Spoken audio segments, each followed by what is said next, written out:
Who's the girl next door investigating the abandoned mansion? You better learn her name because it's Ashley. Today on Ninchronicles, we're going to talk about trace memory.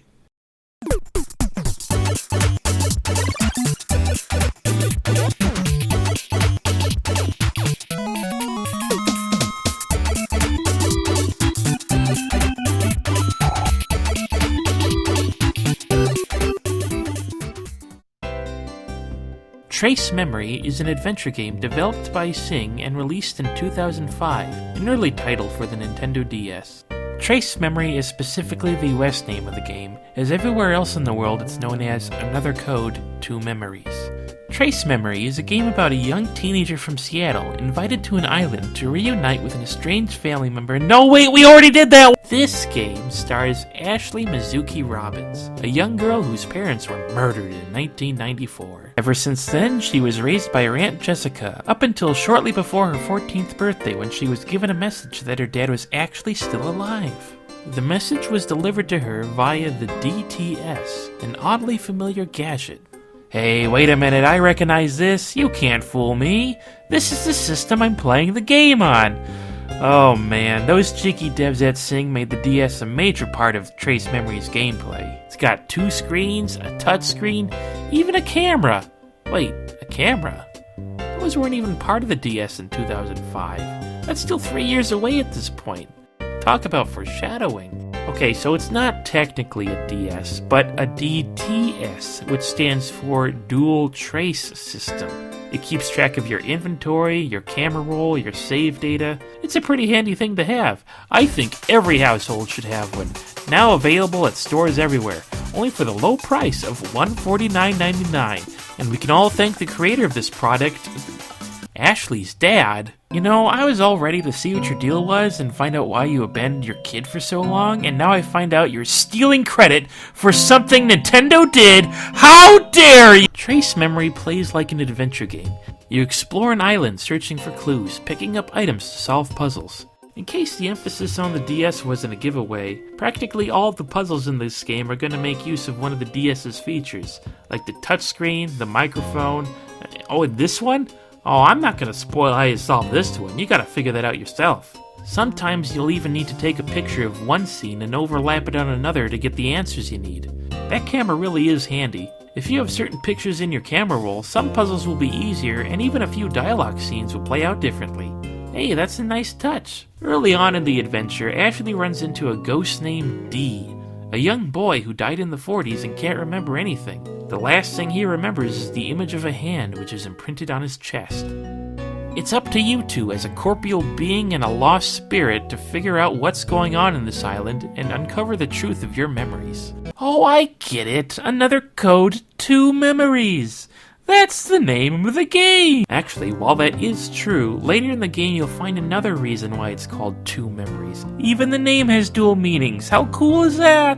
Trace Memory takes place on Blood Edward Island, which is named after the Edward family who owned the place. Well, that is up until a strange set of circumstances happened which led to family members dropping one by one, earning the nickname Blood Edward Island. If you want to know more about what happened or what's happening in the present, you can talk to Dee or other characters for quick little conversation segments. Keeping with the DS theme, there's cartridges to collect around the mansion.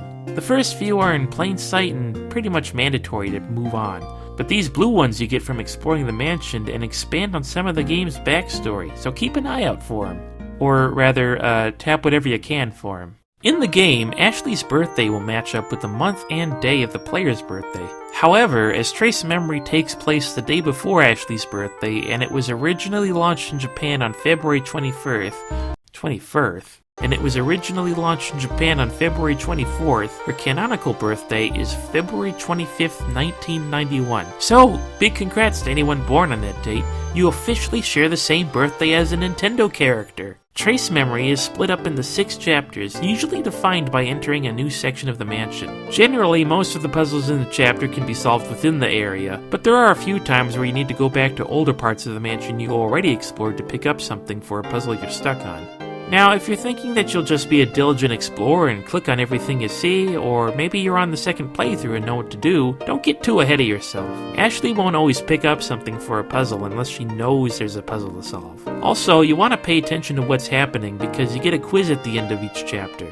You don't get penalized for getting it wrong, but it's good to keep up with what's going on in the game. But it is a good idea to be a diligent explorer nonetheless. By the time you beat the game, you'll have solved all of Ashley's problems, but if you want to make the most out of it, you need to solve the mystery of Dee's death. Pay close attention to certain objects in and around the mansion, and you might be able to trigger a memory of his. And if you're really thorough, you'll have the whole story played out for you by the time the game is over. And if you don't, poor Dee's gonna get a sad ending. But if you messed up, don't worry about it, just go through the game all over again. Playing through the game a second time gives you a few extra bonuses. Those blue DTS cards hiding around in the mansion have a different story to tell. Plus, there's a little extra bonus scene at the end of the game. I guess I had to point out that all these mentions of a DTS, or this mysterious Project Trace, are changed in other versions, seeing as the game is known as Another Code. It switches out all mentions of Trace for Another. Another what, you ask? Well, that's what it's called Another. Also, the game was originally going to have an isometric view, but they changed it to an overhead camera to make it easier for players new to these types of games to move around. Trace Memory is a pretty short game in the end, but the bonuses for a second run do encourage replayability. If you want to try out what an early adventure game was for the DS, this isn't a bad choice. It also set the stage for Cing's later work with Nintendo, but we'll be checking in with those games later. If you really want to make an extra playthrough more interesting, you could always pretend the captain from the beginning of the game is following you around. If this Google translated interview is to be trusted, then a lot of Trace Memory players did nothing but fill up their camera roll with pictures of the captain. Maybe that's why he ended up as a sticker in Super Smash Bros. Brawl.